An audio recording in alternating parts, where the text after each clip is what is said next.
Hello everyone, and welcome to my reaction to Jujutsu Kaisen Chapter 255. Last week we had Kusakabe's all-star performance and the arrival of Miguel.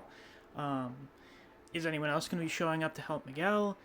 What exactly is Miguel going to do against Sukuna? I don't know. There's only one way to find out. But before we get into that, as always, if you haven't already, definitely be sure to like and subscribe. I'd like to try and hit at least 100 likes on this week's reaction. Now then, without any further ado, let's get right into the chapter, shall we? So, let's see here. As always, the chapter loading in is going to be a little bit annoying, because it's always like this, right when the chapter comes out for some reason. So, and what do you know? That immediately answers another one of my questions. So we have Miguel here with LaRue. And what's really interesting, as I pointed out last week, is that LaRue is mentioned by Yuki at the end of Shibuya, which, you know, presumably means they're working together. Does that mean Miguel was also working with Yuki? I guess we're gonna find out now. As they're on here with the roof, or they're here on the roof. Yuyu's here, and Kusakabe is being held in this giant hand. But is that Miguel's technique or LaRue's? Saving that teleporting boy must be the work of one of their techniques. Team Ghetto comes to save the day? Miguel and even LaRue enter the fray. No way. Oh my god, Miguel here wearing like a Jujutsu High uniform? And he's bald, which is not surprising, but the uniform. I think he looks better in his normal attire. No way. Fight an opponent that may be able to beat Gojo Satoru? Screw that. That's beyond the realm of monsters. How do you expect me to do something like that? Miguel, that crazy monster's gonna be all tuckered out from fighting Gojo Satoru. They'd only want you to lend a hand in finishing it off. And they're here with Yuta. And LaRue's already here. So LaRue was recruited beforehand, presumably by Yuki. And is here with Yuta. So this was something they went and did during the time skip. As if the state he'd reach would be something as cutesy as tuckered out. You've sure gotten good at Japanese. Impressive vocab. We expect the fallout of the mass merger between everyone in Japan and Tengen won't just stop at our borders. Even if a Godzilla-sized curse spirit comes and gives its best to my homeland, that'd still be preferable to fighting Sukuna. Maybe. Maybe. Do you Japanese think high-spirited black people will just survive anything? Are you fucking kidding me? I'm gonna have to pass. I gotta look out for my brothers. The only people that still think like that are the ones raised on cheesy American films, the ones from the 80s. I've never once thought of you as jovial, hon. I'm gonna assume that's from LaRue. Regardless, Gojo should be here, head low, pleading himself. Shall I prostrate myself? Did I strike a nerve? How scary. Yuta, not even mad. Why don't you let us have a little chat, just us two? Yeah, the Volume 0 OGs. So you just got the two of them chilling here. What are you going to do, LaRue? I just wanted to make Suguru king, the same as you. Yeah, I followed along because it was ghetto. And by babysitting a Kotsu, I've paid my dues for being let off the hook at Shinjuku. I don't have any stake left in this country. We all loved Suguru. You and me. Mimiko, Nanako, Manami, Toshihisa, everyone. You're saying we should take revenge for what happened in Shibuya? Or that we should take back Geto's body from Kenjaku? No. It's about us mourning them together. The same way people would usually visit the grave. Share a meal, then wave goodbye. We'll blast a requiem to the heavens by giving our all in this fight. Surely you mean hell? Yeah, okay, thank you for pointing that out. He's definitely in hell. I've got conditions. I'm not serving my head on a platter to someone who can use their domain. We'll only fight after Gojo and Akotsu have lost and Sukuna's domain is inoperable. We? I'm fighting too? The more friends, the better. You know, some people complained about this at some point. All of the planning that has gone into fighting after Gojo. Because it's like, what, did no one have any faith in Gojo?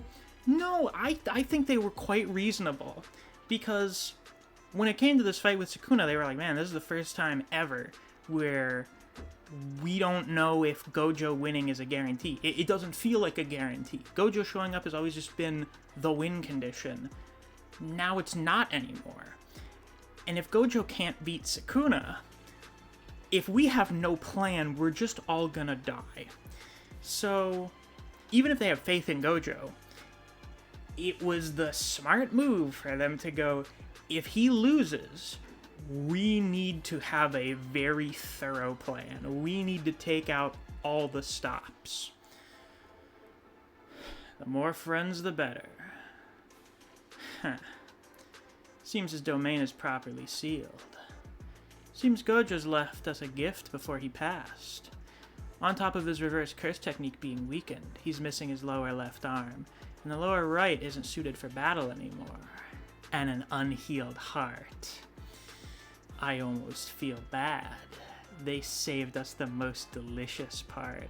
The building they're on suddenly explodes. I do believe it got sliced up by Sukuna. LaRue jumps down into the street where Sukuna's rushing at him. He throws one of the big hands at him. So the big hand was the one that snatched up Kusakabe, grabs onto Sukuna, smashes him up against the wall. He has a technique really similar to, I'm forgetting his name, the big Zenin guy that got decapitated by Maki. At least from what his technique seemed to be. That's cool. So Sukuna gets smashed into the wall, but then LaRue's hand gets cut, like, right up the middle. I don't know if that cut right through it, like it separated, or if he just slashed the palm. But then Sukuna runs forward. He basically goes... he cut through the big hand. Actually, did cutting the hand hurt LaRue, or did it go through it and hit his actual hand? Interesting. Miguel rushes in as, Sukuna's come out here, and he's on the offensive now. Miguel dodges a bunch of Sukuna's slashes. What is he doing? He dodged a kick from Sukuna. Was that just a kick, or is that the dismantle kick that he did in the anime? Oh my. Ooh, LaRue pulls himself out of the way with his own technique, and Miguel goes into a little hand-to-hand scuffle with Sukuna. LaRue's technique, Heart Catch, can grip the target's technique. Even if destroyed, the illusionary hand can be reinitialized an indefinite amount of times, with only 1/10 of the damage being transferred back to LaRue's own body, so he can cast Bigby's hand. Excellent. No particularly interesting flavors from that technique. If there's any promise here, it'll be from Miguel O'Dole's curse technique, Hakuna Lana. What is that? The beat etched by his body expels curses and enhances his own physical capabilities. Miguel's technique is like shooting off buffs and debuffs without the use of a domain. Sure, it's useful, but it's not exactly scary. So he's basically just got like a... Well, no, they're saying what it is. It's a physical buff for himself and a debuff for his enemies. Is it based on, like, specific movements he does? Specific rhythms? That's pretty cool. I like that. Hey, why'd you know my curse technique? He has the 6 eyes. I can tell just by looking at you. So he's here with Gojo. Now, the real frightening thing is that build. That's scary. 99% of all sorcerers are Japanese. Add a cursed energy buff to these guys' physiques and muscle mass, which are crazy rare in Japan, and the result is pretty menacing. You're painting with quite the broad brush. That's racist, you know. Oh, Gojo. Jesus. I know there was something... What was it? Is him referencing Miguel's accent in Volume 0? It's like a reference to some old movie. And people were like, you know, Gojo, that's like really insensitive stereotyping. Well, Gege, at least you're acknowledging the fact that Japan is like a pretty isolationist country where they're like 99% all Japanese. There are barely any people of other races or ethnicities there. I'm not special because I'm black. I'm special because I'm me. So real, so true. My bad. Whatever. When you say frightening, does that apply to you too, Gojo-sensei? I'm not sure if this will make sense, but if Miguel and I were to fight bare knuckle with only cursed energy enhancements and no technique, then I'd win the marathon. But he the sprint. Interesting. So Sukuna goes in to grab a punch, but Miguel grabs him by the wrist with one hand, deflects another, and then throws a pretty mean punch into Sukuna's gut. And then, what's that? Oh, not an elbow strike, but it looks like he sort of grappled him into place, and then, oh, would you look at that? Chozo's up there on a balcony. He shoots a piercing blood that Sukuna dodges. Sukuna throws a dismantle at Chozo, but Chozo blocks it, takes some damage on the arm, and there's Yuji coming crashing down from up above. And Sukuna blocks, but the ground under him's shattering. You're still around? In order to activate the broad targeted... Oh shit, we're finally getting it. Oh my god, we're finally getting it.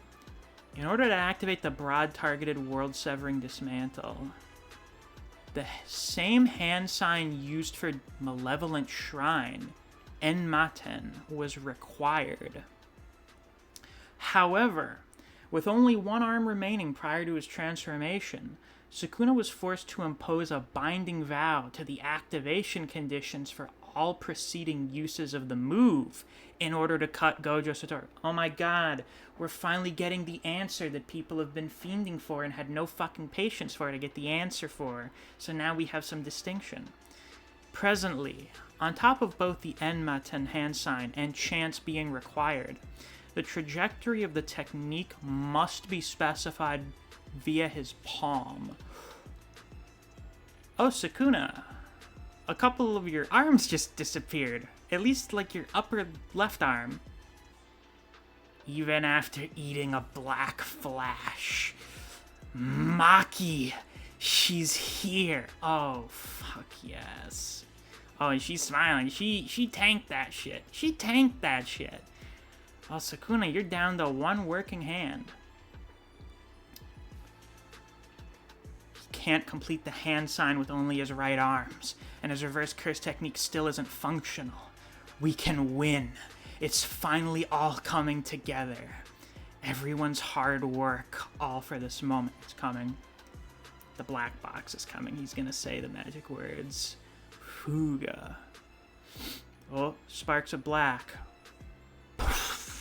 Black flash. Oh, LaRue, you're not a man who can tank that. Gojo Satoru restored his lost reverse curse technique's output by landing a second black flash.